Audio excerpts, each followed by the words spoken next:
Welcome to the Self-Help Coaching Podcast, where insights, attitudes, and methods for success get illuminated. Learn what leaders and change workers have done and are doing now to create magnificent futures. We interview great guests who inspire you to overcome obstacles and achieve your goals. Be sure you visit our website at self-helpcoaching.com. While you're there, subscribe to us via your favorite network. Now, just relax as you listen. You can do something else, but be ready to make an important note. And let's get started. The title of this interview is Food for Thought. Our guest is going to share how making small dietary and lifestyle changes over time can greatly improve overall health and ultimately lead to healing, expanded consciousness, and inspire profound transformation of mind, body, and spirit. I like that. Our guest is Lisa Brown, founder of Free Flowing Health, and she is a whole foods plant-based chef. I like that very much. And I'm dying to get into this stuff. Now, she's a certified INN health coach. Lisa, what does INN stand for? Institute for Integrative Nutrition. That's right. I knew that. And she is a health coach and an educator residing in Southwest Florida with well over a decade of experience helping people transform their lives. In addition to having acquired a culinary education at the Natural Gourmet Institute here in New York City, Lisa is also certified to teach various styles of yoga and has accumulated over 500 hours of study. She holds a master's degree in forensic psychology from John Jay College. So not just yoga, there's some stuff there right there. Born and raised in New York City, she's from Queens, I'm from Brooklyn. Born and raised in New York, she spent her younger years living life in the fast lane. I might have seen you. She was in the fast lane, but then she began working as a full-time EMT while in college. And that was a quite different experience for her. She coupled with a poor diet, lots of stress, and little to no sleep left Lisa running on empty with a number of health issues, including a severe back injury, which is pretty common in the EMT field, I understand. Yep. Yeah, my partner was an EMT, and he went out on a back injury. Hormonal imbalances, terrible acne, low energy, that's very common, and extreme depression and anxiety, that also is very common. After turning to yoga for physical rehabilitation and adjusting her lifestyle, diet, and mindset, Lisa experienced deep and long-lasting healing and shifts on all levels of being. After overcoming many adversities on her own personal journey of self-discovery and transformation, Lisa's quest for knowledge, passion, and healthy living, and deep desire to be of service to others became insatiable. Today, Lisa combines her work as a chef, coach, and educator. I love that, to help people around the world achieve greater levels of health, happiness, and harmony. For all that, ladies and gentlemen, and others, Lisa Brown. Hello, Lisa. Hi, Tony. Thank you so much for having me. And that's it. Interview over. Everybody has the information. No. Take it easy.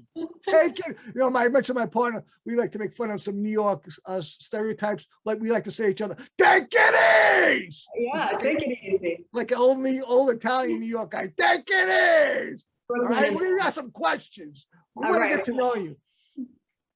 First of all, Lisa and I have been Facebook friends for some time, but we didn't know how that happened. And I said, it may have happened at least that Facebook recommended it. And I took one look at her and I said, yeah, okay, I'll be friends with her. And I'll start off before I even ask her the first question. She's a very attractive woman. She's a beautiful woman, but I say that professionally.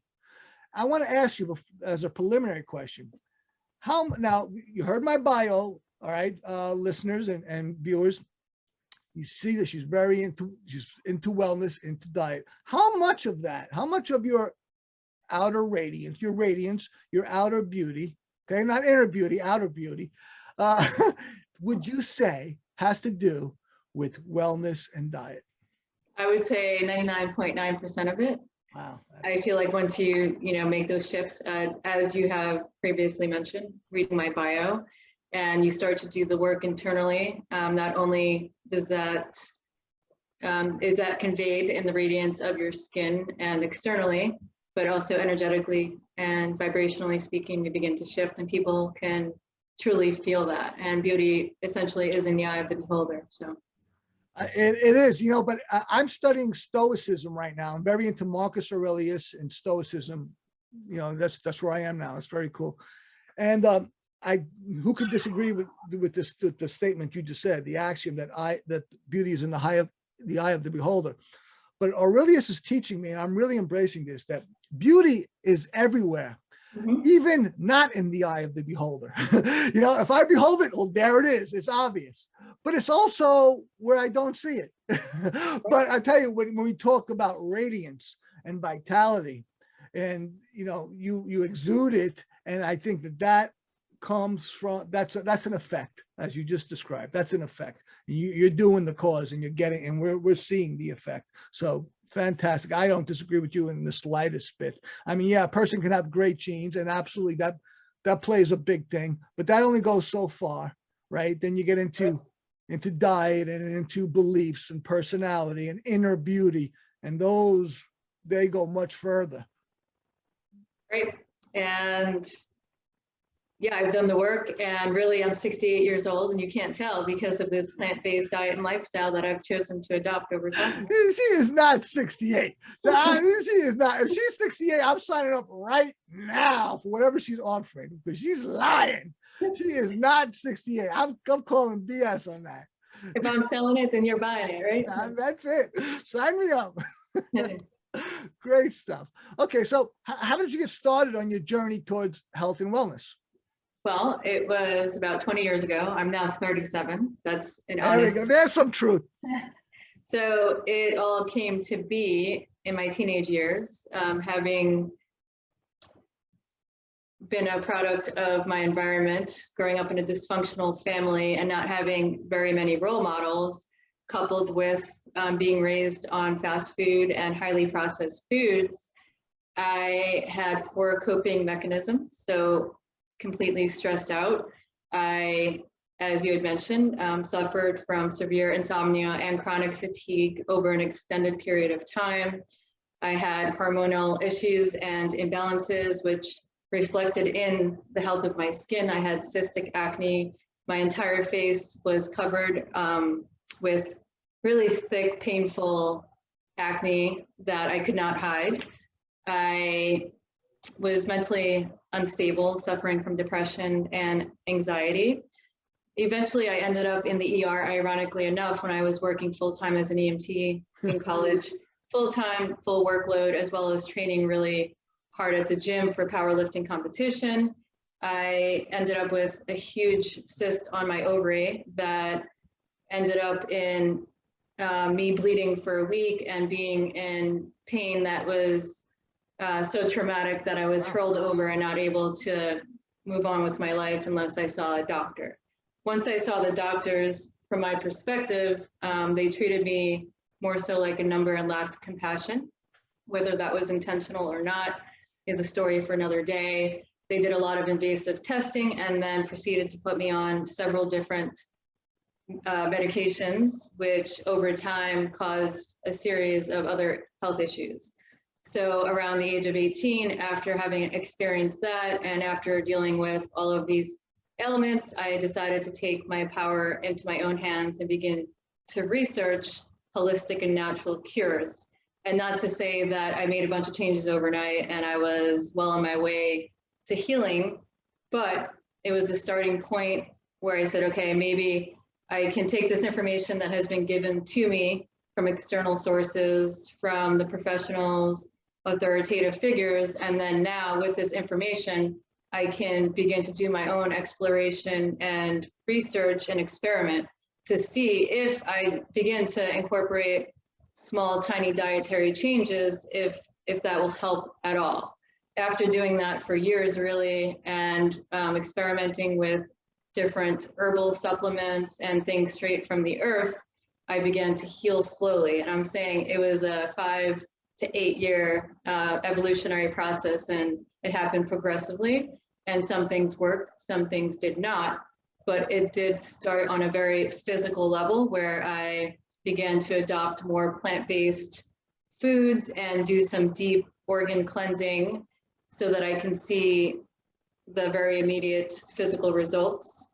After some time, however, there was a shift in my awareness. I had a few spiritual awakenings, and I think it had to do with the vibrations of the food that I was consuming and getting away from all the toxicity. That eventually led me to doing work on my mindset, because I grew up with the victimhood mentality, having had experienced much trauma at a young age. So then I began to do some mindset and psychological work to help remind myself that I've incarnated here to experience certain things, and life is happening for me and not to me. So that is, as concisely as possible, how I got started on my journey. And then how let me ask you, Lisa. Yeah. Let me interrupt you, Lisa. Sure. Yeah. Would you say that you hit a bottom, or would you say that you started making choices to evolve? I would say I probably hit a rock bottom. My emotions were out of control. I hated my life. I was pretty much suicidal.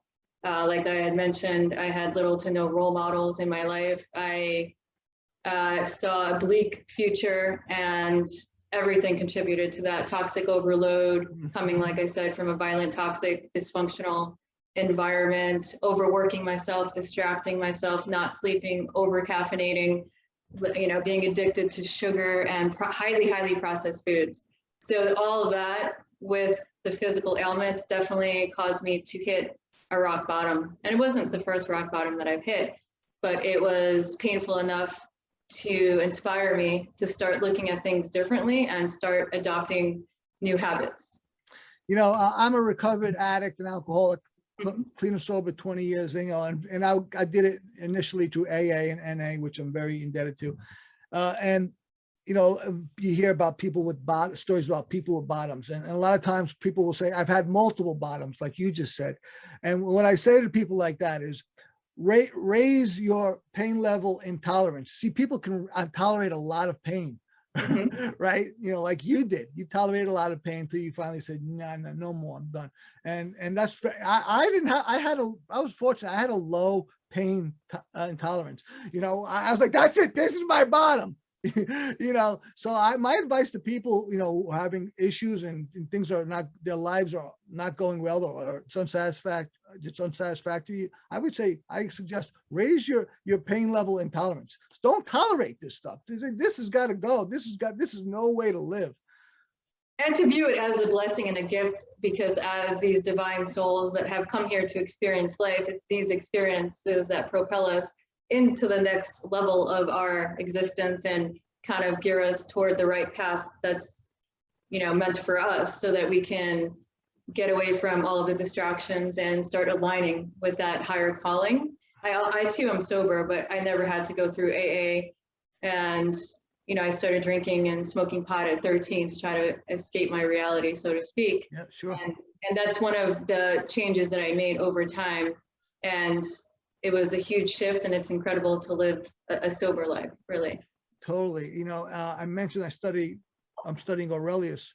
And one of the things that I've begun to subscribe to, it's a very common conception or belief that that everything happens for a reason. I didn't buy that. I was like, oh, you can learn something in every situation, but I believe there's too much chaos for that.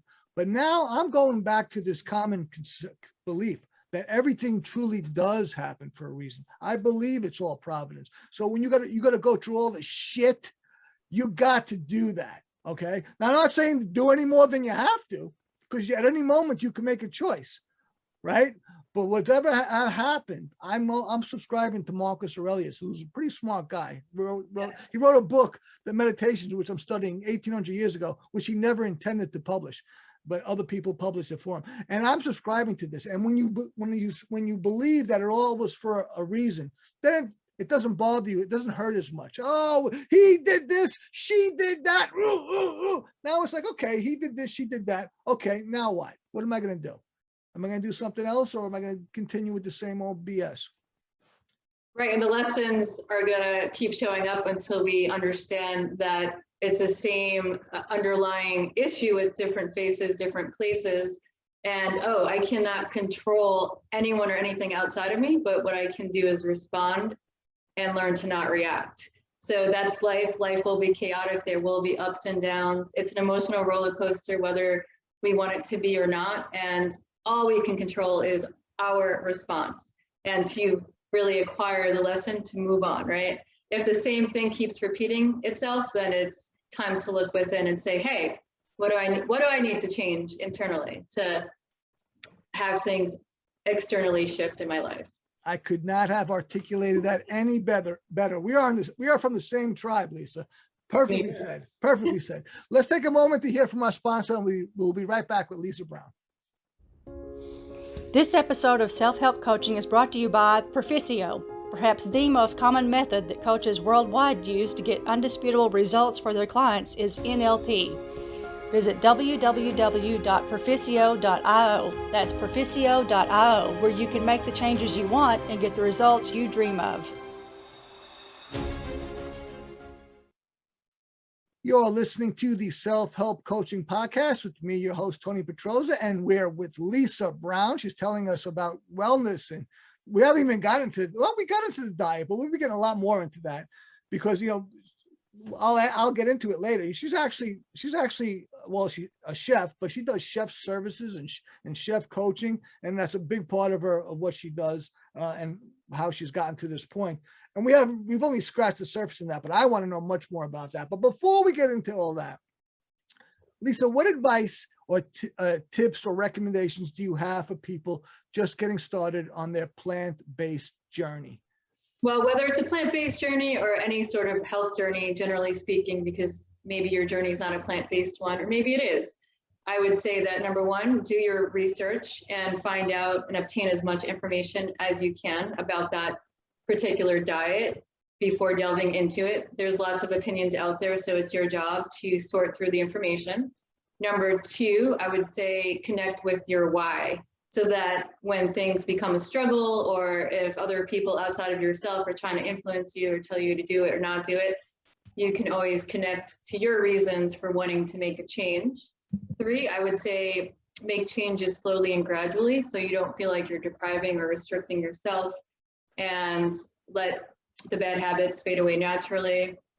Four, I would say it's also your job to get innovative and creative and devote X amount of time, even if it's just 1 day a week, to explore new recipes, new habits, new ingredients. So there's that strong educational component. Or you can just hire me to coach you and I'll teach you everything you need to know. And I'm here to say that there's not one size fits all. There's no one panacea. My journey may be different than yours. So you can apply this really to any sort of lifestyle change that you're trying to make. Just educate yourself, be open, have fun, do the research, and then explore and experiment and see what resonates that you hold with you forever, and the rest you can discard. Wow, that's awesome. Now let me ask you about the term plant-based. Mm-hmm. You haven't used the term vegetarian. Is that the same? Is it similar? They're synonymous? Well, I made a whole YouTube video about that, actually explaining, because there's many terms that can be confusing. There's flexitarian, there's fruitarian, vegan, plant-based, whole food plant-based, vegetarian, and I'll just start with pescatarian. So pescatarians, and I was one for a while when fish only? Is that fish? Yeah, I didn't go vegan overnight or plant-based, but I was pescatarian to start, where I just ate fish and then no other animal products except for occasional cheese. That was the last thing to give up. There's flexitarians who will jump between eating, let's say, fish or small quantities of meats, but mostly eat plant-based. Plant-based and vegan to me are the same thing, but plant-based refers to mainly whole foods. So they're unprocessed, unrefined, as close to nature as you can find them, or very minimal processing. Oh, I have one of those too. Wait, oh my God, a black one as well. You know that. See, this one's a stray. Show me a cat and I'll lose my train of thought. This one's a rescue that rescued herself. She appeared in my backyard crying for her life, and I saved her. Those are the best types. I'm a foster failure. I was fostering through the shelter. I've rescued many cats over the years. But anyway, just to define whole food plant-based and vegan, to me, the terms are interchangeable, although whole food plant-based refers to eating no animal products, no eggs, no dairy, and foods that are not processed or refined. Vegan, a lot of people adopt that title if they're doing it for the animals and for the planet, so to speak, and they don't mind eating processed vegan foods, which also have no animal or no byproducts. For me, I consider myself whole food plant-based and vegan. Although my journey started out for health reasons, it eventually evolved into ethical and moral reasons, and this is my personal stance. Yes. So for me, I'm vegan because I don't purchase anything that has animal products in it. I don't consume any animal products, but I also try to eat as close to nature as I possibly can. So vegetarians, to answer your question, there's lacto-vegetarians and different ovo-lacto.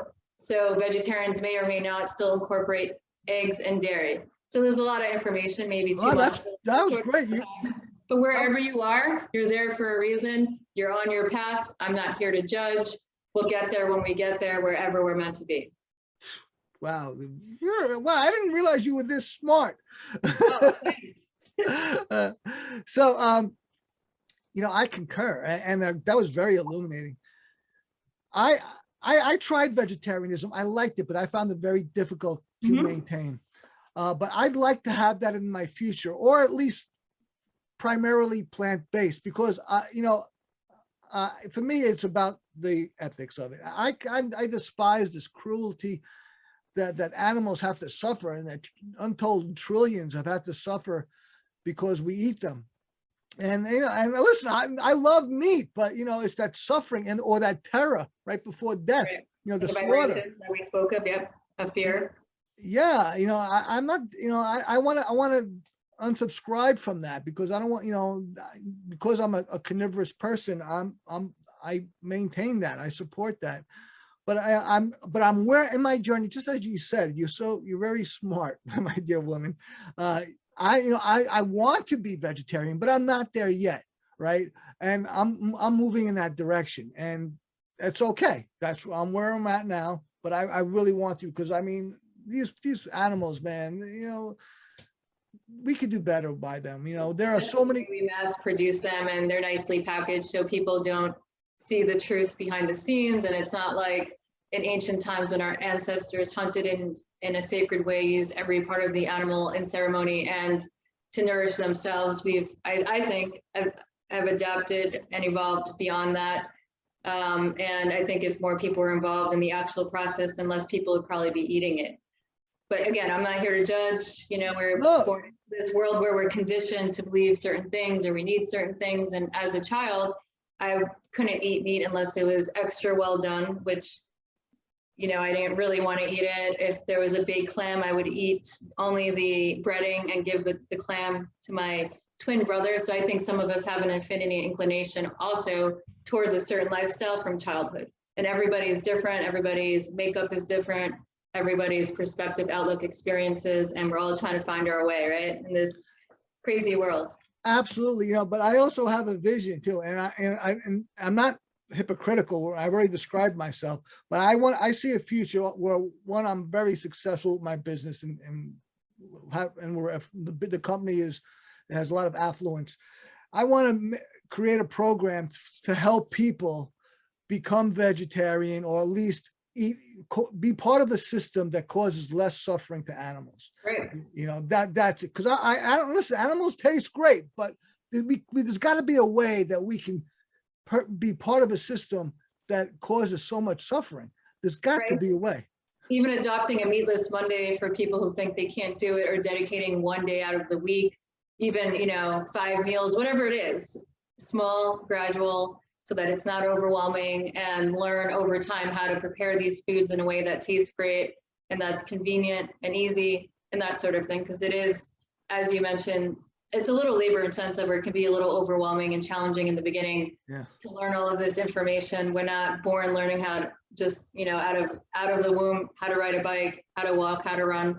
And it does take time and effort. I will say that. Nothing easy is easy, right? Oh boy. Nothing worth it is easy, is what I mean. Yeah, totally, absolutely. As a matter of fact, I find that the more worthwhile it is, the more difficult it is. Right now, I'm working on my company, Auxilium, which is a personal development company. I knew it would be hard. We started this company years ago, and we're launching an app. It's a virtual coaching program that's going to revolutionize self-help. I knew it'd be hard. It is literally the hardest thing I've ever had to do in my life, but I love it, and it's really rough, and I sacrifice, but I do it very happily, so. Those little things are the most rewarding, in my opinion. Absolutely. And I want to circle back for a moment. Initially, you were talking about when you began having a plant-based diet and you had insomnia. I recall in the 90s, I had insomnia, and not since, but I was listening to a Deepak Chopra audio, who's really, I love his stuff, but he's like Ayurvedic. He was saying just to drink hot water throughout the day with some lemon juice. And I did that. And you know what? It totally worked for me. Really? Yeah, insomnia. It also helps to stimulate digestion. It's really good for that, especially on an empty stomach and really high in vitamin C. But what has worked tenfold for me is taking a powdered magnesium, this brand called Calm, and I like the unflavored one, and it's helped a lot of my clients. I'm not here as a disclaimer to prescribe or give any medical or nutritional advice, but to this day, every night I take magnesium. It's the most like 90% or higher of the population is deficient in it, and it's responsible for many bodily functions. And the highest source of it is actually raw cacao. So if you are a chocolate person and you move away from the processed chocolate bars or whatnot that's out there, and you begin to incorporate the raw chocolate, it's really beneficial in many ways for your health. So that's been the number one lifesaver for me when it comes to restful sleep. In addition to actually removing technology from my room by a certain time. So just obviously that blue light affects us and makes it difficult to sleep. Not eating 2 hours before bed is really important. And these are just little tips, tricks, and tools that have worked for me. And it's very scientific stuff with magnesium. I'm like, oh, magnesium. I'm talking about lemon juice. You like magnesium.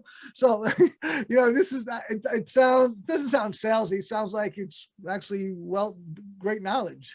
So yeah, everybody do your research and read up on magnesium. The body, it's really essential for the body for many different functions, as I had mentioned. But for me, that's what's been a lifesaver, trying to disconnect from my technology, although I'm still working on that at a certain time, and not even having the phone or the computer turned on or in the room at all, and also not eating 2 to 3 hours before bedtime, so that when your body's in that rest and digest mode, we don't overwhelm it, and that allows for a more deep restful sleep. What about eating with that kind of parameter, or not eating with that kind of parameter, just in terms of general diet or wellness? Do you think there's other effects? I think anybody can benefit from that, because our body is on a rhythm and on specific cycles. And people can experiment. Let's eat whatever it is and lay down 20 minutes later and see how we feel and how the sleep is. I know there's different devices to measure how we're sleeping in different brainwave states that we must go through. People can do their own experiment and see, how do I feel eating 1 hour before bed, 20 minutes before bed, as opposed to 2 or 3 hours before bed. Great stuff. Let's take a moment to hear from our sponsor. We'll be right back with Lisa Brown. This episode of Self-Help Coaching is brought to you by Proficio. What are the secrets to wealth? Benjamin Franklin taught them, but people are ignorant or just forget. What if you make sure neither afflicts you? Visit www.proficio.io. That's PERFICIO.io, where you can actually become certain you are on your way to wealth. You're listening to the Self-Help Coaching Podcast with me, your host, Tony Petrozza, and Lisa Brown. We're talking about wellness and plant-based diets and other things. So let's get back to plant-based diet. What tools and techniques do you have, or should a person implement most often to help them stay on track? Oh, well, with a plant-based diet or anything in general, I think creating a little bit of structure, free-flowing structure. So morning and nighttime routine have really worked for me. We just mentioned, cutting off what you put into your body at a certain time, cutting off technology. I think journaling is huge. Although I don't do it all the time, I do have a gratitude journal sitting by my bed to set the tone for the next day. Going to sleep early. Your body is in the deepest hours of rest between 10 p.m. and 2 a.m. So trying to get to bed early. I'm a early riser, 6 a.m. every day, if not earlier. And whatever it is for you, what works for me might not work for you, but I listen to an hour of gratitude affirmations in the background every day. I like to do the warm water with the lemon juice. I like to get in some movement, whether it's gentle stretching or a walk, followed by some breath work and meditation. So whatever speaks to you, whatever habits. Yeah. Lisa, do you get up naturally without an alarm clock or with? I do. Unless there's something really, really important that I feel anxious or nervous about, I will have an alarm, but 90% of the time, if not 95% of the time, I'm waking up before the alarm. That's great. I've trained myself over time. Right. We truly are creatures of habit, and we can be conditioned or train ourselves really just for about anything. And we're only ever limited to our imaginations. So to be successful, I think, and to stay on track with whatever it is you're trying to accomplish, I think morning and nighttime routines are important. So free-flowing structure, I don't like it to be so rigid that it creates even more anxiety. Exercise, that's an obvious one. So whether that means a Zumba class, a yoga class, swimming, jogging, running, it's so important to move your body. Exercise has saved my life. I've been doing it since I'm 14, nonstop. And the days that I miss my exercise, I definitely don't feel 100%. And I think adopting some sort of mindfulness techniques, I know that word is used quite often, but it can be literally 3 minutes of just sitting quiet outside, listening to nature, trying some of the different pranayamas or breathwork techniques out there to calm yourself down. It can be putting on YouTube and finding a guided meditation, but some sort of mindfulness that brings us back into the present moment. I think anyone and everyone, despite your goals, can benefit from implementing some of these techniques. I want to shift gears for a second and talk about what I mentioned earlier about what you do, your career as a plant-based chef and coach. Talk to me about that. I want to hear about this. Sure. So about several years ago, at this point, I think I was 29, I decided to do a culinary apprenticeship, 600 hours, year-long at the Natural Gourmet Institute. After taking many, many public classes, I was blessed with that opportunity. So not to have to pay like $40,000 to go through the program. And I was basically learning from scratch because, as I had previously mentioned, I was raised on processed and fast foods. I was never educated on how to feed myself. And being plant-based and vegan, it was overwhelming. And that's why I've chosen this life path, not only to empower myself to be able to cook amazing cuisine, but to share that with other people, to show them, yes, this is doable and you can do it too. Because I started from 0 and I've taken it to 100. And I've combined my passion. So coaching is very customizable, and I take people through a step-by-step process, very educational on how they can begin to make these changes in their very own lives in a way that's not overwhelming.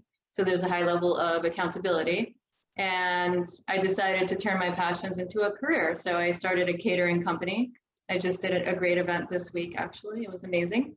And that's what I do. I feed and nourish people's mind, bodies, and spirits. That is my calling in life. And it's my goal to inspire as many people as I can to just think differently about what they're putting into their body and how they're living their lives to achieve optimal wellness, happiness, and harmony.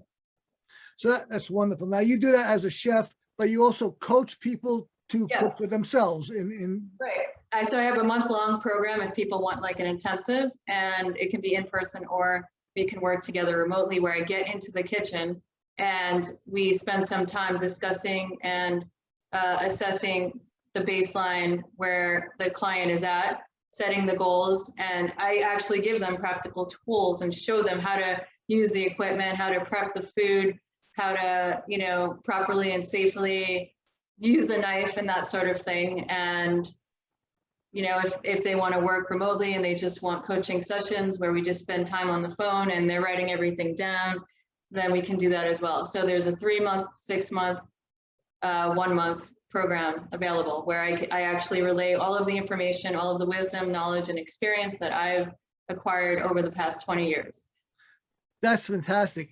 Isn't it wonderful how digital technology especially serves us coaches? I mean, serves the world, but us coaches, how we can, help do what we do now so remotely. In high school or college, there was none of this, right? So it's just incredible. Now, exactly what you were talking about, you used all your skills, your background, and you bring it to bear in the present. And I've done the same exact thing. It's one of my messages is use what you have, because you've got so many resources, and the more you're able to utilize them, the more value you can bring, or whatever, things like that. You have a history. You studied forensic psychology, right? So I'll be interviewing you. So do you incorporate that somehow? I'm intrigued by that because I'm really interested in that stuff. More in a subtle way, because it really refined and honed my ability to perceive what a person's trying to communicate with them without them actually trying to communicate it. And it did increase my ability to sit across from a person and interview them, so to speak, and ask the right questions. So although I never professionally worked in the field, I chose not to pursue it after graduating and doing a year-long externship, because as an anxious 22-year-old sitting across from high-profile criminals that have committed heinous acts, it was too much for my nervous system, and I took a different path. But everything happens for a reason, and I'm really grateful for that opportunity. And yeah, it does come in handy in a very subtle way. I never mention it to my clients or to people. They only read about it if they go to my website and look at my bio. But I think it comes in handy when it comes to evaluating circumstances quickly and really just getting to the heart and nature of what it is what information I'm trying to gather from a person. Long before I became a personal development coach, I was interested in psychology for the longest time. I didn't study it in college, but I was interested in it. And I also found that I was very good at profiling, right? Yeah. And if it was a funny thing, because people, we typically wear masks. We want people to think about us in a certain way. And then we also say things that we want people to believe, whether it be about us or other things. I found that if that more or less, you shouldn't even bother listening to what people say. And I say that tongue in cheek, because you really should listen to people. But I find that a lot of times they're not being truthful. And I pivoted on this as a coach, because as a coach, I just want to help people, but when the people say, oh, I have this problem, a lot of times that's just a presenting problem. There's other things that are oblique to that or beneath that. That's typically the core problem. But in terms of profiling, I found that really you need to look at what people do, because that's the truth about them, not what they say. What they do tells the truth. Now, what they say, you can filter out. That's what they want you to believe. So you can filter out what they're not showing you in contrast to what they're saying, to get to more of the truth of the matter. So I love forensic stuff. I love psychology. So.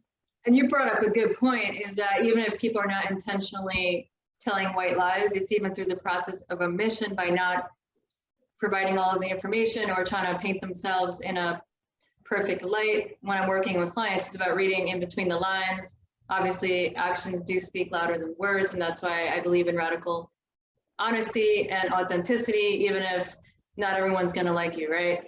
So that's a skill set that I've developed over time, is to read in between the lines, tap into my intuitive nature to really see what the root cause is or the underlying issues, regardless of what people are presenting.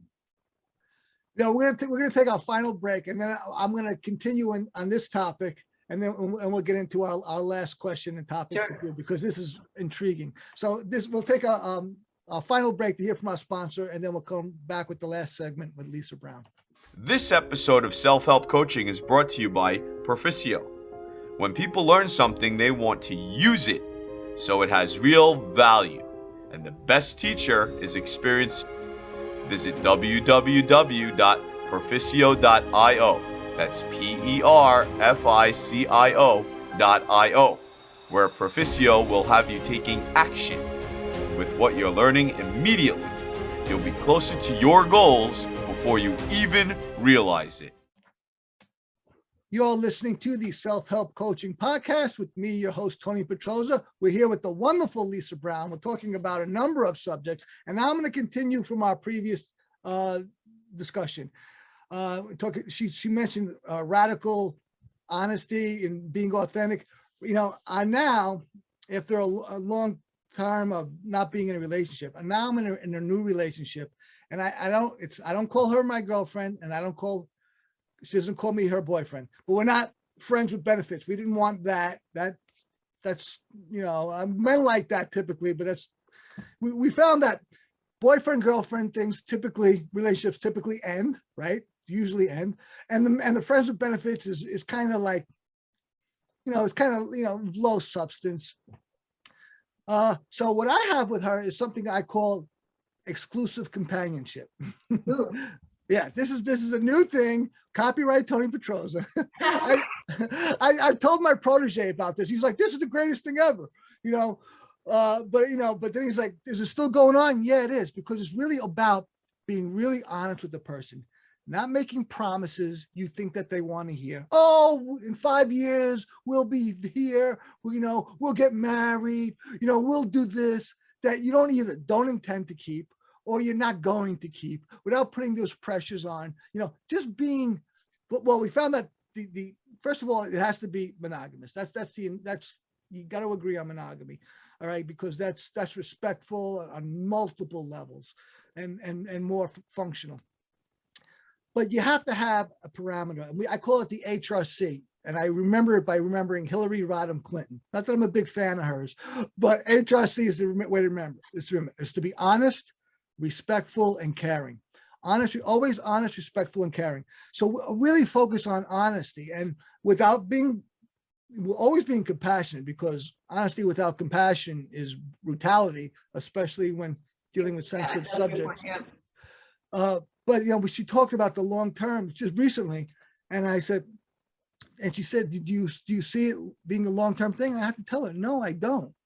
I don't, but I do care about you. I do. I am, and I'm having a wonderful time giving and taking from you, but I don't see it as long-term. First she was like, oh, no.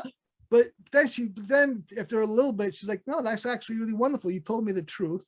And I'm okay with it. Before I was like, but now. And that's always subject to change too. It's like you're being honest in the moment, but that may change over time. And I think it starts also with being honest with ourselves. And that's a constant journey and practice that we have to put into place every single day.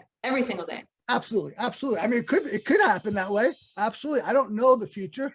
You know, men make plans and God laughs. That is I found it to be very true. But by being honest, and and that's not to say that you should say everything. You got to be a little strategic, but without deception. Right. Without deception. That's the trick. This is really a precedent relationship with me. She's in awe of it. My protege is in awe of it. I'm in awe of it. I'm like, this is actually working. And I'm actually thinking even more some things long-term, but by being present in the moment, not with the reserve that, I'll be present in a moment, then later screw her. No, that's deception too. That's right. So I think it's the mindfulness techniques that allow us to be more fully present and take a moment to respond more honestly. Totally. Let me ask you my final question. Sure. What impact would you like to have on the world? Well, I would love to inspire, uplift as many people as possible and empower people to take their health back into their own hands through their self-exploration. And of course, listen to the professionals, gather the information, but ultimately know that wherever you've been and whatever you've experienced in life doesn't have to define who you are. We have a choice in any given moment to adopt a growth mindset and to learn a new skill set, to choose a different path, to behave a certain way, to move through life with compassion and acceptance, and that our experiences ultimately do not have to define who we are. So I want to empower as many people as I can to make changes, to do better for themselves, and then to ultimately impact other people. Because what's a world if we can't, share our unique gifts and our potential and uplift, as I mentioned. Beautiful. I understand you have a free gift for the audience, for our listeners and our viewers. Sure. If you visit my website, www.freeflowinghealth.com, and you subscribe to my newsletter, don't worry, it will not spam you. You'll receive an instant free gift. It's a PDF guidebook that I put together. Anybody wanting a little bit more information about the plant-based lifestyle, I define what it is. I explain how to build a pantry and just go over some information that you might find useful. So anybody can benefit from taking a quick look at that. And if you have any questions, feel free to reach out to me, Lisa@freeflowinghealth.com. Beautiful. Lisa, do you have any final remarks for the audience? No, just live your life, live it truthfully, authentically, and help as many people as you can, right? Starting with yourself. I love it. So remember, you can reach Lisa by going to her website, freeflowinghealth.com. She also is on social media, Free Flowing Health on Facebook and on Instagram. What's your profile on Instagram? Free Flowing Health. Free Flowing Health as well.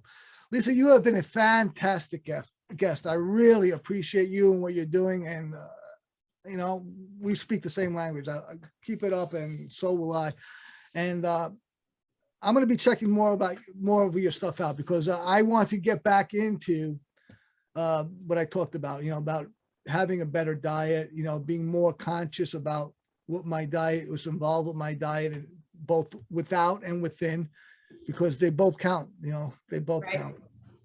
And I want everyone to remember that every one of us is responsible for ourselves, and we can all use some help. And with that, Tony out, and please subscribe, like, or share. Thank you very much, Lisa. God bless every one of us. Thank you for tuning in to the Self-Help Coaching Podcast, where insights, attitudes, and methods for success get illuminated. Learn what leaders and change workers have done and are doing now to create magnificent futures.